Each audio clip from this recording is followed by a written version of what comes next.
Winnipeg is a city that's always been known for its affordability. For decades, people would say that one of the best things about living here was that you could actually buy a home without spending your entire life savings. Compared to cities like Vancouver or Toronto, Winnipeg was the place where housing still felt within reach. But today, that story has started to change. Rent is climbing, home prices are rising, and more families are struggling just to find a place to live. People call it the Winnipeg housing crisis, and the question on everyone's mind is simple: who's really to blame?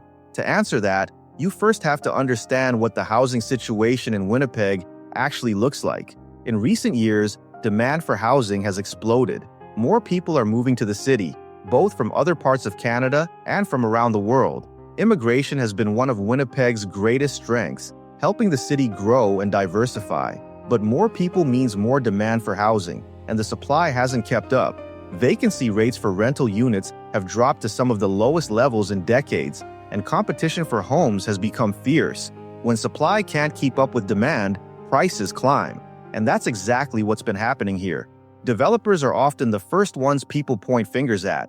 Critics argue that developers focus too much on building expensive condos and luxury apartments instead of affordable housing that working families need.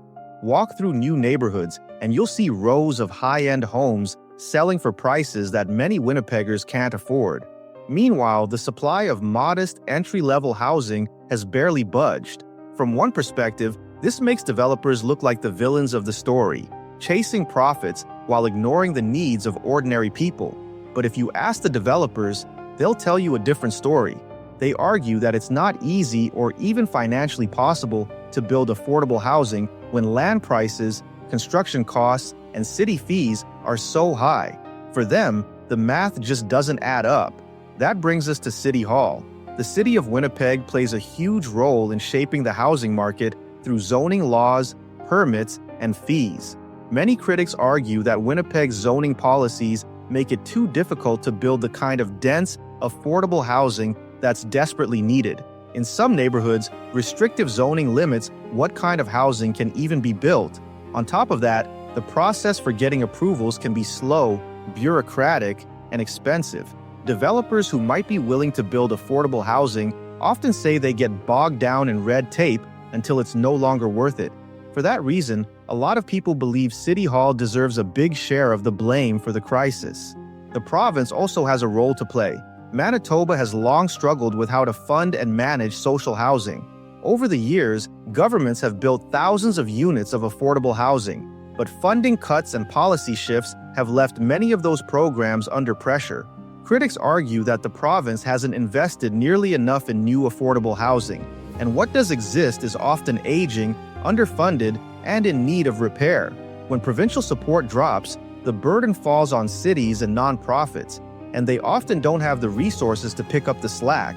And then there's the federal government. Ottawa influences Winnipeg's housing market through immigration policy, interest rates, and funding programs. High immigration targets bring more people to the city, which is good for growth, but it also adds pressure to the housing supply. Rising interest rates from the Bank of Canada have made mortgages harder to afford, pushing some potential buyers into the rental market, which drives rents even higher. And while federal programs promise funding for affordable housing, critics say too much of that money gets caught up in bureaucracy and doesn't flow quickly enough to the local level where it's needed most. So who's really to blame? The truth is, there's no single villain in the Winnipeg housing crisis. It's a perfect storm of factors: developers chasing profits, City Hall bogged down in red tape, the province pulling back on social housing, the federal government setting national policies without always considering local realities, and underneath it all, a growing population that desperately needs more places to live. It's not just one group's fault, it's everyone's fault, and that makes the problem even harder to fix. The people who suffer most from this crisis are ordinary Winnipeggers, young families who can't find an affordable starter home, seniors on fixed incomes whose rents keep climbing, students who can't find housing close to campus, newcomers who arrive in Winnipeg full of hope only to struggle to find a decent place to live. For them, this isn't an abstract policy debate, it's their daily reality. and it's reshaping the city in ways that go far beyond real estate prices. Neighborhoods are changing, homelessness is rising, and more people are being pushed to the margins. There are solutions, but they're not easy. Some say Winnipeg needs to relax zoning laws and allow for more dense, multi-family housing in established neighborhoods. Others argue for massive new investments in social housing from the province and federal government. Developers say they need incentives, like tax breaks or subsidies, to make affordable housing projects financially viable. And many believe Winnipeg needs a stronger nonprofit housing sector, community-led organizations that can step in where the market fails.